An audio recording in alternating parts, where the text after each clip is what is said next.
అరుణాచలం నుంచి హైదరాబాద్ వెళ్ళిపోతున్నాం. ఇదిగోండి బస్సు అయితే బయట భలే ఉంది. AC sleeper. ఇంకా ఇలా ఎక్కేస్తున్నాం. ఇక్కడ బుడ్డోడు హాయ్ అని వస్తున్నాడు. ఇంక ఇలా ఎవరి సీట్లో అయితే ఎక్కేస్తున్నాము. ఇంకా నేను ఒక వీడియో అయితే తీద్దామని తీస్తున్నాం. ఇంక ఇక్కడ అన్నయ్య కూడా ఎక్కేసాడు. ఇంక ఇక్కడ మావాడు అయితే కళ్ళు మూసుకుంటున్నాడు. ఏంటొందా అంటే ఎవరో నెంబర్ ఇచ్చి నెక్స్ట్ టైం వచ్చినప్పుడు రూమ్ బుక్ చేసుకోందరుగానండి అని అన్నారంట. ఇంక ఇలా అన్నయ్య వాడు పడుకున్నారు, నేను మా మరదలు. ఇంకా బస్ అయితే కంఫర్ట్గా ఉందండి.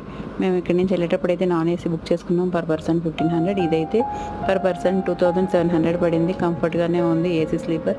ఇంక ఇలాగైతే నైట్ డిన్నర్కి ఆపేసాడు బస్సు. ఇంక ఇక్కడ నాన్స్, దాల్ తడక, పన్నీర్ కర్రీ అయితే ఆర్డర్ చేశారు. ఇంక నేనైతే గోబీ రైస్ కావాలి అని ఇంకా గోబీ రైస్ ఆర్డర్ చేశాం. ఫుడ్ అయితే బాగుందండి. ఇంక ఇలాగా నెక్స్ట్ నాది కూడా వచ్చేసిన ఫుడ్ గోబీ రైస్. ఇంకా వదిన అయితే అన్నయ్యకి తినిపిస్తుంది అనమాట. జర్నీ అయితే కంఫర్ట్గా ఉంది. ట్రిప్ కూడా బాగా అయింది. చాలా అంటే చాలా బాగా ఎంజాయ్ చేసామన్నమాట.